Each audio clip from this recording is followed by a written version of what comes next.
Hi everyone, it's Ash once again. This is Indie Insider, and my special guest this week is Acantha Lang. Thank you so much, darling, for taking time out of your day to come and chat with me. How are you doing? Well, how are you? Okay, thank you. We're having lovely weather here in the UK, so I'm not complaining. I am. I'm actually in the UK as well. Are you? Whereabouts? I'm in North London. Oh, okay. What do you think Yeah. about it? Oh, I love it. I've been here. Well, I'm originally from New Orleans, Louisiana. Right. But I've been living in England for 12 years. Wow, So what I made you move here? love it. I went from New Orleans and then I moved to New York and I was in New York for a long time. And before I kind of started releasing my own music and becoming like a full-time artist, I was singing in a nightclub in New York, it was like a high-end cabaret, kind of Moulin Rouge kind of club. And they opened Right. one here in London and they flew me out here to kind of, do my MC singing role here at the London venue. And I Okay. decided to stay. Oh, wow. And Yeah, weather-wise, I suppose it's so different to New York and Louisiana. absolutely. Yeah, but it's Oh, great. I love it. I think it's a nice mix of like kind of chill and big city. And so yes. I like that. I like that a lot. Oh, fantastic. Well, tell us, sweetheart, how did you first start in music? Where did it all begin for you? I would love to say that, like the traditional soul singers that I admire all got their start in church or like family. Mine was the opposite. I had to kind of find my way myself. I didn't grow up in a singing family. I didn't grow up in like a gospel church singing in the choir. Right. I kind of had to um, just kind of just find music and jam nights, and it kind of all came together in Harlem. When I was living in Harlem, my ex-boyfriend had a restaurant, a supper club, and I started singing in the supper club and a blues night, a Monday night blues. And that's Right. when it really all just came together. I went back to my roots, not New Orleans, but in Harlem. Oh, wow. It's crazy. I can just imagine. Do you remember your very first performance and what was it like for you? Okay, so there's different levels of performances. I think, you know, when I first started kind of singing and trying out singing in public, it was terrifying, and I went to a lot of jam nights and I was super, super just it's a weird thing to kind of, get up there and not have a lot of experience and kind of open yourself up and sing for people and you haven't done it a lot. So it was Right. it was pretty terrifying, but I kept doing it and I kept, sticking my little toe in the deep water, and then eventually Oh, I jumped right in, and so my first, time I really kind of felt like, oh, I could actually do this, and it felt like I had turned a corner was at the blues show, doing that with the my first band that I put together, and they were so nurturing. These guys were amazing session musicians who played with everybody, so they were like really big names, musicians playing with an unknown kind of up and coming blues singer, and they taught me a lot. wow. Yeah. Unbelievable. I enjoy hearing all the stories, when I interview artists, how they started, where they are today, how they've corrected their, skills, so to speak, and I just take my hat off. As I say to everyone, I take my hat off to you guys because you work so hard in hmm performing and songwriting, etc. So keep up the good work. Oh, thank you. Yeah, we kind of behind the scenes, it's really it's interesting how, when you become a seasoned professional on stage, you make it look easy, and Right. people are like, "Oh God, that's yeah, I wanted to," they don't see all the grafting behind the scenes and like, the butterflies in your stomach and almost puking, because you're so Oh, nervous. yes. It's a lot of preparation and just trying to master your craft and songwriting and stage performance and presence and, talking to the audience and being natural. It was crazy. I can It's a lot. imagine. I can imagine, which actually leads me to asking you, what challenges do you face while you're trying to make it as a singer? So I think the most the at this point in my career as a singer is trying to remain independent, where I have creative control over my art and my finances and how I, put music out and not locked into a record deal. Because before record deals were kind of like the holy grail, it's like Right, you had to go through the record deal, you had to have somebody helping you get your music out there.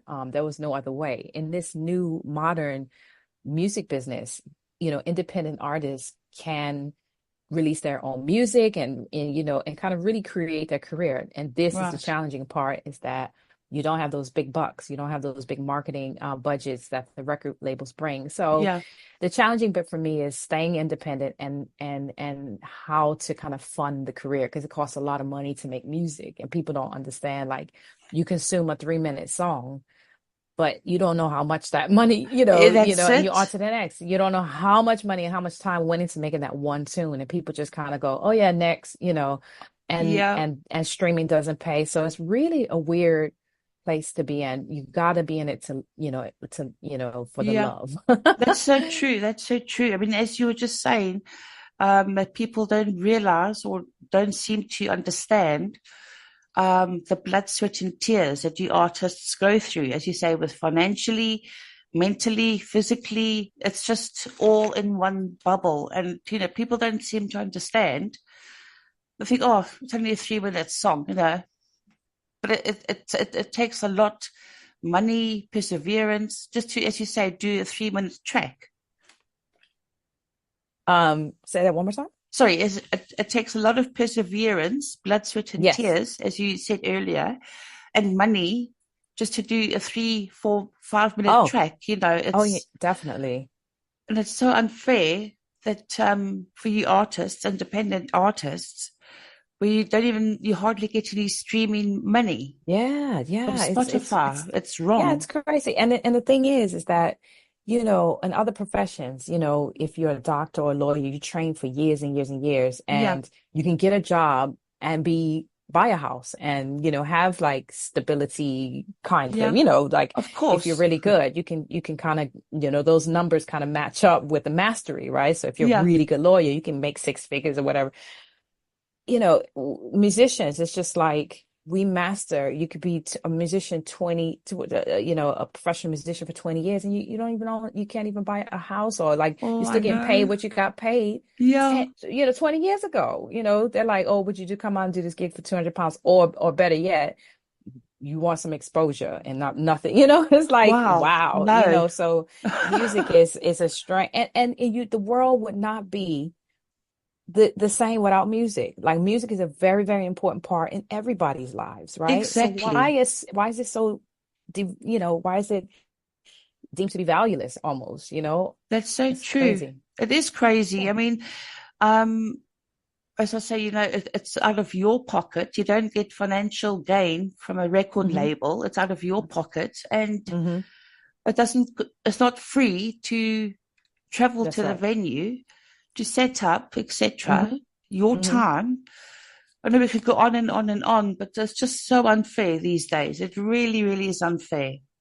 Yeah, and hopefully, what I try to focus on is I try not to focus on that part. But I try to, say to myself, right? With the new music business, although streaming doesn't pay, and although people, think music is for free, with the invent of social media and these different platforms, that allow independent artists to, put their music out there, Yeah. I have fans now on the other side of the world. I can watch my Wow. analytics. I can reach fans that this was unheard of before, so I can create a career. It takes a lot of hard work and grafting behind the scenes to do it, but I am starting to see some results, and social media and these streaming platforms are aiding in that. So Yeah, I have to see it as more like a promotional tool instead of making money that's and just true. be creative. Yeah, yeah, exactly. And what are your plans, Acantha? Performing live gigs, and do you just perform in London or do you travel around the UK? So I've been performing all around the UK. I did a couple of support tours for Roachford and Kenny Thomas. Okay. I supported Howard Hewitt and Lee John. So I've been making my rounds, with some fabulous artists with support slots.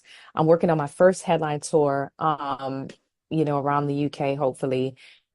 And I've done shows, I got accepted in the prestigious South by Southwest Festival last year in March, in Oh, Austin, Texas.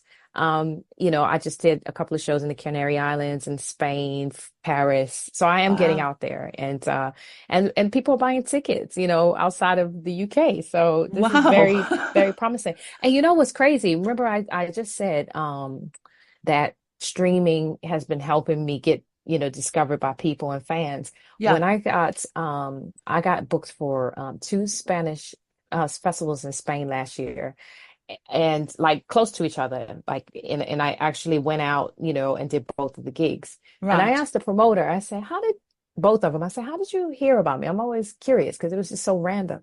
They Yeah. said both of the promoters, separate gigs, said that they found me on Spotify. Wow. So I was just like, okay, it does. Okay, okay. It I does could see pay it. off. It does pay off sometimes. Oh, wow. And do you Yeah. find the crowds are different in let's just say when you go around London or the UK compared to Spain, are their audiences different? So I say, the people say in general that, in the UK, audiences can be a little bit, kind of shy almost, Yeah. you got to get them whipped up. You got to but I'm from New Orleans. So, I bring the party with me. So I'll just tell people. And I think, if you're comfortable, what I learned many years ago is that if you're comfortable on stage and you're beaming with energy, that you give people the okay to say, just let loose, have a good time. It's all right. We're all here to have a good time. And I Exactly. think yeah, and I think that's when people come, they want to release. You gotta tell them, just loosen up, and I think I'm good at getting the crowd going. So yeah, so I would say people are people, some take a little bit more, Yeah. convincing to, have a good time, but in the end, we all singing along. Exactly, exactly. What is an average day like for you? Ooh. A So hard since I question. started releasing music, it's actually pretty simple. Yeah. I work a lot. I am a grafter. I am independent, fully independent. So in order for me to keep this thing and keep the momentum that I'm getting, I work from the time I'm up until I'm exhausted at night. And Oh, then I'm gigging, outside of that. So I'll wake up, have a coffee, I'll kind of like make a list of some, things I have to do in the day. And I'm managing all my social media as well, which is also a full-time job. So wow. it's just Yes. it's just working phone calls, trying to kind of, get gigs. I go after gigs. I'm watching, my analytics, I'm Yeah. always trying to find an opportunity to for my music, for my band. So yeah. Oh, But I love wow. it. It's great. I'm creating my own career, like, and nobody is, I don't have to run anything by a record label or feel Yeah. like I'm being stifled creatively. I can really make the music that I want to make. So it's yeah, I love it. Much better. I think, on one hand, as you just said, it's so much better because your own boss. You're not sort of tied down to anyone or any label.